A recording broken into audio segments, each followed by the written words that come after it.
যারা বানিয়েছিল বিশাল মঞ্চ, ভারী পর্দা যা ঠাট করে শুনে সরে যায়, সামনের চেয়ারে সারি সারি দর্শক যারা গেটের পাশে কাউন্টারে দামি টিকিট কেটে প্রমাণমুখী সংখ্যা, তারা আসলে বলেছিল এই সিস্টেমের বিরুদ্ধে লড়া করা যাবে না, এখানে কোনো মিডিওকার বিপ্লবী চলবে না। তাই তো মাঠের পাশে ছাদের কোনায় উঠোনে কখনো শুধু নিঃশব্দ সঙ্গীত, নিজেদের গল্প ফিসফিসিয়ে বলতে শেখেন। আপনি শেখালেন বাদল সরকার, আপনি বলেছিলেন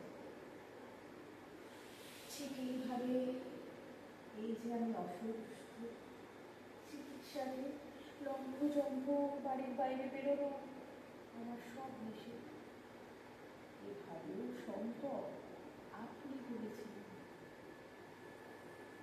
আপনি বলেছিলেন এসো, যেমন আছো সেভাবে এসো, না সাজলেও চলবে।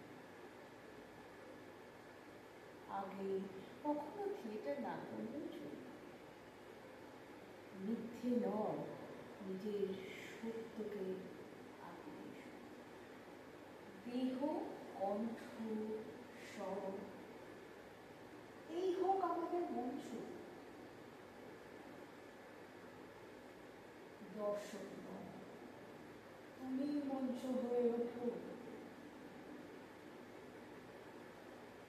আপনি শিখিয়েছেন থিয়েটার থাকবে না শুধু কুর্সির সাথে, চাষের মুখে,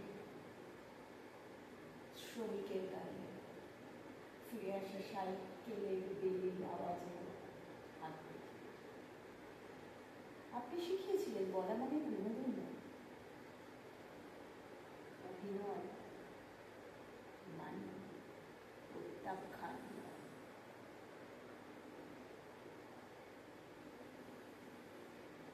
ওরা এখনো বলে আমি নাকি সব কিছুতেই বেশি খুব স্পষ্ট, খুব খারাপ, খুব ভাঙা।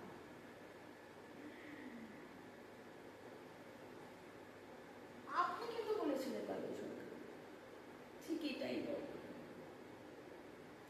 মঞ্চে, ঠিক এটাই বলে মঞ্চে মঞ্চ হয়ে উঠতে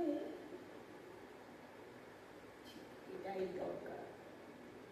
আজও দেওয়াল ওঠে, মিছিল নামিয়ে খবরের কাগজ, টিভির খবরের চ্যানেল গোপনে রাখে, কিন্তু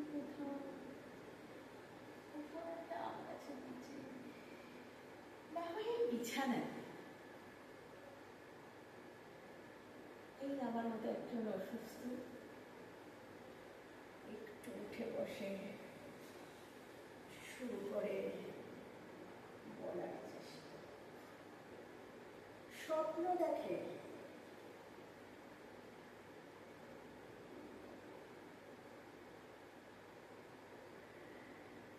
আর কেউ যদি জিজ্ঞেস করে তাকে বলার অধিকার কে দিল, সে সাহস দেখিয়ে বলে ওঠে বাদল সরকার আজ তার শতবর্ষে অনেক ক্লান্ত, অসুস্থ, তবু জীবিত। আমি বলি এত কথা কারণ আপনি বাদল সরকার আমাকে